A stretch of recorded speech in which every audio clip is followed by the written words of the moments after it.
গোবিন্দ ঘোষ জাতিতে গোয়ালা, কিন্তু অভাবের ফলে গরু বাছুর না থাকার জন্য জাত ব্যবসা আপাতত বন্ধ। বহুদিন থেকে ইচ্ছা আবার নতুন করে ব্যবসা শুরু করেন। কথাটা তার বউকে বলেই ফেললেন। হ্যাঁ গো গিন্নি, বুঝলে, কিছু টাকা পয়সা জোগাড় করে একটা ভালো জাতের গরু কিনবো, নতুন করে ব্যবসা করার ইচ্ছা। বউ তো আনন্দে ডগমগ। তার স্বামী ব্যবসায়ী হবে, দুধ, ঘি, ছানা, দই, কত কি। এবার পায় কে তাকে? এবারও হবে ব্যবসায়ীর বউ। তারপর দিন ঘোষগিন্নি বাজার থেকে কয়েকটা হাঁড়ি কিনে আনলো। গোবিন্দ ঘোষ হাঁড়ি দেখে বলে উঠল, ওসব কি? ঘোষগিন্নি বলল, তুমি কাল গরু কিনবে বলে তাই আমি হাঁড়ি কিনে আনলাম। দই পাতবো, দই বেচবো, দুধ বেচবো, ঘি বানাবো, ঘি বেচবো, কত কাজ আমার। তখন কি হাঁড়ি কিনবার জন্য বাজারে যাওয়ার সময় হবে?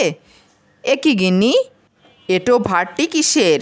এ মা, বলো কি গো, এটো ভাঁড়?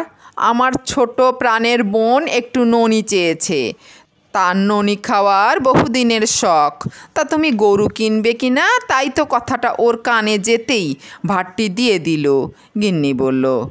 গোবিন্দ ঘোষ শুনে চটে গিয়ে বলল, হারামজাদি, গরু কিনবো কিনা ঠিক নেই, আর তুই আমার ননি বিলিয়ে আমায় ফতুর করে দিলি। তা কোন টাকা দিয়ে গরু কিনবো বল?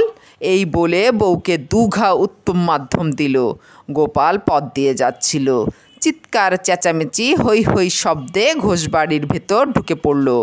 গোবিন্দ ঘোষকে গোপাল বলল, কি গো ঘোষমশাই, এই ভর সন্ধ্যাবেলায় যুদ্ধটা কিসের শুনি? ঘোষগিন্নি কাঁদতে কাঁদতে বলে উঠল, একটু ননি বোনকে দিয়েছি বলে এত কাণ্ড হয়ে গেল। গোপাল তখন বলে উঠল, হ্যাঁ রে গোবিন্দ, গরু কিনেছিস, ননি খাচ্ছিস, দুধ বেচছিস লুকিয়ে লুকিয়ে, তাই বলি আমার বাগানের ফুল গাছগুলিকে কে খায়? কার গরু খায় এতদিনে ধরা পড়ল। এই বলে গোপাল গোবিন্দকে খড়ম দিয়ে মারতে মারতে ঘর থেকে বের করে দিল।